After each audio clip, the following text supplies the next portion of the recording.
اچھا، اب آپ نے جنرل صاحب کا بھی ہاتھ دیکھ لیا، میاں صاحب کا بھی دیکھا، اب آپ کو لگتا ہے کہ یہ جنرل صاحب اور یہ میاں صاحب اگلے 5 سال تک بینگ اے پرائم منسٹر اور بینگ اے آرمی چیف موجود رہیں گے؟ آپ جو بات پوچھنا چاہ رہے ہیں میں یہ نہیں کروں گا. اچھا میں کیوں؟ چل جی اس کی وجہ یہ ہے کہ کان اس طرح سے پکڑ لیں یا اس طرح سے بات ایک ہی ہے ٹھیک ہے. کہ آپ کہتے ہیں کہ ایکسٹینشن ملے گی کہ نہیں ملے گی، تو میں ان کی سروس کے بارے میں بات نہیں کروں گا. اچھا نہیں تو وہ میں جس طرح سے بھی آئیں گے. عمر بشیر ہیں، میں آپ کی قابلیت کا بہت معترف ہوں. یہ آپ کی محبت ہے. نہیں، سوال میرا یہ ہے، ہم اس کو چھوڑ دیتے ہیں. اور سوال میں جو پوچھنا چاہ رہا ہوں وہ یہ کہ میاں شہباز شریف صاحب 5 سال پورے کرتے نظر آ رہے ہیں. میں دعا گو. اچھا اگلا سوال. آپ دعا کریں گے، یہ اگلا نہیں سوال. کہیں گے کہ جی وہ جو ہوتا ہے نا، ہاں جی پکے ہیں اگلا لکھ لیں. سوال. اچھا، یہ ویسے آپ نے بڑی حیرت انگیز بات بتائی ہے. کل پرسوں ہم کہیں بیٹھے ہوئے تھے تو وہاں پہ یہ چیز ڈسکس ہو رہی تھی کہ ممکنہ طور پہ پاکستان میں جتنی بھی حکومتیں گزری، یہ مت ٹوٹی. پیپلز پارٹی کی حکومت 2008 میں قائم ہوئی، اس میں 2007 جب الیکشن ہوئے اس کے بعد کسی بھی ڈیموکریٹک پارلیمنٹ نے یا پارلیمان نے 5 سال پورے کیے. دونوں ہی صاحب پرائم منسٹر نصیب نہیں ہیں. کر سکا ابھی تک. دونوں ہی صاحب نصیب ہیں، پاکستان پیپلز پارٹی والے بھی اور پاکستان مسلم لیگ نون والے بھی. ٹھیک ہے. جب بھی آمنے سامنے کھڑے ہو جائیں تو سمجھیے کہ کسی تیسرے کا ڈر ہے، اور وہ تیسرے کا ڈر جو ہے یہ دونوں آپس میں لڑائی کے بعد اس طرح سے ختم کرتے ہیں کہ پھر دوبارہ دونوں ایک ہو جاتے ہیں، اور یہ سلسلہ ان کا بڑے شاندار طریقے سے چل رہا ہے. واللہ عالم بالصواب. اور چلتا رہے گا. چلتا رہے کہ ابھی میں بات نہیں کر رہا، یہ بڑا زومانی بات ہے. اچھا. کیونکہ میں ماضی کے حوالے سے بات کر کے گیا ہوں، یہ پیش گوئی نہیں تھی. ٹھیک چلتا ہے. رہے گا کا ہے جو ہے یہ ابھی سوالیہ نشان ہے. اچھا چلیں آگے چلتے ہیں سر. اب بات چلتی ہے جی اس طرف جہاں لوگ سننا چاہتے ہیں، دیکھنا چاہتے ہیں، اور وہ بات ہے جی عمران خان. بکتا ہی عمران خان ہے. اچھا ویسے یہ کیا وجہ ہے ملک صاحب، آپ نے کبھی آبزرو کیا ہے لوگ عمران خان ہی کو کیوں سننا چاہتے ہیں؟ اچھا، سننا نہیں چاہتے. عمران خان صاحب کے ہاتھ پر میں نے ہر پوڈ کاسٹ میں بتایا ہے کہ ان کے ہاتھ پر ایک تو جنسی جاذبیت کی لکیر گریڈ آف وینس پائی جاتی ہے. اچھا اس کو ذرا ایکسپلین کیجیے گا وہ کیا ہے جنسی جاذبیت؟ یہ یہاں انگلی سے شروع ہوتی ہے اور یہ چاند بنا کر آتی ہے. اگر یہ دیکھ سکے تو ہلکی سی نظر آئے گی، لیکن ان کے ہاتھ پر کھدی ہوئی ہے. پھر یہ لکیر کے ہوتی ہے ماؤنٹ آف جوپیٹر سے شروع ہوتی ہے، اس کو ہارٹ لائن کہتے ہیں. یہ بھی جنسی کشش کی علامت ہے. اچھا. جن کے ہاتھ پر یہ 2 لکیریں پائی جائیں، یہ خان صاحب کے ہاتھ پر 2 لکیریں پائی جاتی ہیں. میں اپنی لکیروں کا نشاندہی کے لیے بتا رہا ہوں، میرے ہاتھ پر یہ نہیں ہے. ان کے ہیں وہ جو اچھا، پیچھے بیٹھے ہیں انہوں نے ان دیکھ کے لیے پیچھے ہیں، میرے ہاتھ پر نہیں ہے. جن کے ہاتھ پر پائی جائیں انہیں 8 سال کی بچی سے لے کر 80 سال کے مائی تک جو ہے بسم اللہ کہتی ہے. اچھا. جس کی بنیاد پر ایسا شخص بہت چاہا گیا ہوتا ہے. اسی لیے میں نے آپ کے پہلے سوال کے جواب میں کہا تھا کہ میرے سپہ سالار کی شہرت اور ان کی شہرت میں بنیادی طور پر فرق ہے. کس شہرت کی بلندیوں پر کون ہے اور وجہ شہرت کیا ہے، یہ 2 مختلف چیزیں ہیں.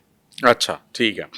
اب مجھے ایک بات یہ بتائیے ملک صاحب کہ بڑے سارے لوگ، یہ بڑا عام سا کامن کویشچن ہو گیا ہوا ہے، لوگ پوچھتے ہیں کہ جی عمران خان کب رہا ہوگا، اور بڑے سارے ایسٹرولوجر، پامسٹ، پتہ نہیں کیا کیا علم نجوم کے ماہر، اور لمبی چوڑی مجھے ان کے صحیح طرح سے نام بھی نہیں آتے، معذرت کے ساتھ زائچہ بھی نکالتے ہیں کیا کہتے ہیں.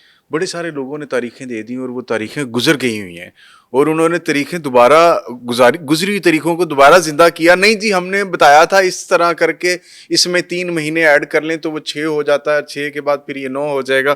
کرتے کرتے 2025 آ گیا اور 2025 آدھا گزر گیا، عمران خان ابھی تک رہا نہیں ہوا.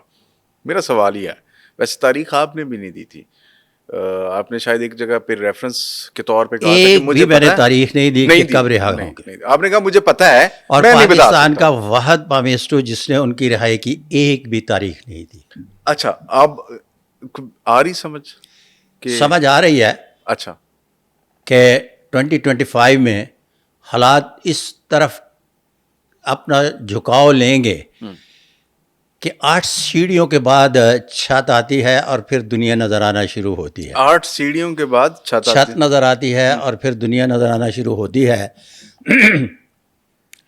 محترم عمران خان صاحب پہلی سیڑھی پہ 2025 میں قدم رکھ دیں گے, اچھا جس کی بنیاد پر ہے ان کی مشکلات میں آہستہ آہستہ تھوڑی سی بہتری آنا شروع ہو جائے گی, اور یہ بہتری آتی چلی جائے گی. واللہ علم بالصواب. اور وہ قدم رکھ چکے ہوئے ہیں یہ ابھی نہیں, ابھی صرف خبروں تک ہے کہ روزانہ کہ وہ ان کو رہائی مل گئی, وہ رہا ہو کر گھر آ گئے, وہ رہا ہو کر دوسرے صوبے پہ انہیں منتقل کیا جائے گا. اچھا یہ آپ بھی پڑھتے ہیں, میں بھی پڑھتا ہوں. ابھی جب آپ کہہ رہے تھے نا 8 سٹیپ پہ چھت آئے گی, تو میرے ذہن میں فوراً گنتی شروع ہو گئی کہ جنوری, فروری, مارچ, اپریل, مئی, جون, جولائی, اگست, 8واں مہینہ. خاص اگست میں شاید رہائی ہو جائے, لیکن پھر آپ نے کہا جی ابھی تک تو انہوں نے ایک قدم بھی نہیں رکھا. ابھی انہوں نے یوں کر کے پہلا قدم رکھا ہے, تو یہ مہینوں کے اعتبار سے نہیں, ایک پورا سسٹم ہے. جب لانچ ہوگا تو پھر اس کے بعد بات بنے گی, کیونکہ خان صاحب کے ہاتھ پر لکیریں موٹی, ہتھیلی گہری, اور ایسے لوگ تو پانی کنویں سے نکال رہے ہو نا, تو درمیان میں پانی آ کے رک جاتا ہے, اور پھر پتہ چلتا ہے کہ اس کو 3 مہینے لگ گئے, اور پھر اس کے بعد بالٹا کھینچا تو پانی نکلا.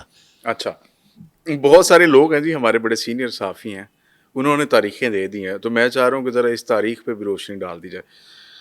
ہمارے ایک سینئر صحافی ٹی وی پہ پروگرام بھی کرتے ہیں, بلکہ تینوں ہی کرتے ہیں, ایک بہت جونیئر لیول کے ہیں, میری طرح کے صحافی ہیں چھوٹے سے. انہوں نے یہ خبر دی کہ عمران خان صاحب مئی کے اختتام تک عدالتوں کے ذریعے باعزت طریقے سے رہا ہو جائیں گے. پھر ایک اور صحافی انہوں نے کلیم کیا, انہوں نے کہا جی میں نے یہ خبر میں بھی دیتا ہوں کہ جی وہ مئی تک عدالتوں کے ذریعے رہا ہو جائیں گے. پھر ان سے بڑے صحافی نجم سیٹھی صاحب, چلے ان کا نام لے لیتے ہیں, انہوں نے بھی یہ تاریخ دے دی کہ جی وہ رہا ہو جائیں گے مئی کے اختتام تک. اب یہ تاریخ کتنی درست ہے, آپ ذرا اس پہ روشنی ڈالیے, کیونکہ آپ نجم سیٹھی صاحب کے ساتھ تو میرا چولی دامن کا ساتھ. اچھا جی 2013 کے بعد چونکہ میں کسی خاص وجہ سے پیش گوئیاں نہیں کر سکتا تھا, ٹھیک ہے, تو پھر ان کی چڑیا متعارف کروائی گئی, اچھا اور رائے عامہ ہموار کرنے کے لیے ان کو یہ معاملہ سونپ دیا گیا. یہ آپ نے بڑا باریک نقطہ پکڑا ہے, رائے عامہ ہموار کرنے کے لیے. ہموار کرنے کے لیے. پھر اس کے بعد میں جب دوبارہ اس فیلڈ میں آیا, تو یہاں اس فیلڈ میں آنے سے 2 سال پہلے خاص طور پر میں ایک جمخانہ کلب ہے وہاں بیٹھا ہوا تھا, تو رات کو 10 بجے کے بعد وہاں بند ہو جاتا ہے وہ مین ہال, ٹھیک ہے, تو رات کو 12 بجے ایک ساتھ والے کمرے میں فنکشن ہو رہا تھا, تو سہیل وڈائی صاحب تشریف لائے. اچھا جی, مجھے پوچھا کہ اس سال پیش گوئیاں کر رہے ہو؟ میں نے کہا نہیں. انہوں نے پھر پوچھا کر رہے ہو؟ میں نے کہا نہیں. تو پھر انہیں فون کیا, انہوں نے بیٹھے ہوئے, اور مجھے بتایا کہ ساتھ جو فنکشن ہو رہا ہے تو میں ان کے لیے 2 کتابیں لے کے آیا ہوں, یہاں میں نے دستخط کروانے ہیں, ان سے آٹوگراف لینا ہے. تو فون پہ وہ کہہ رہے تھے کہ نجم سیٹھی صاحب سے کہنا کہ آپ کا کام ہو گیا ہے.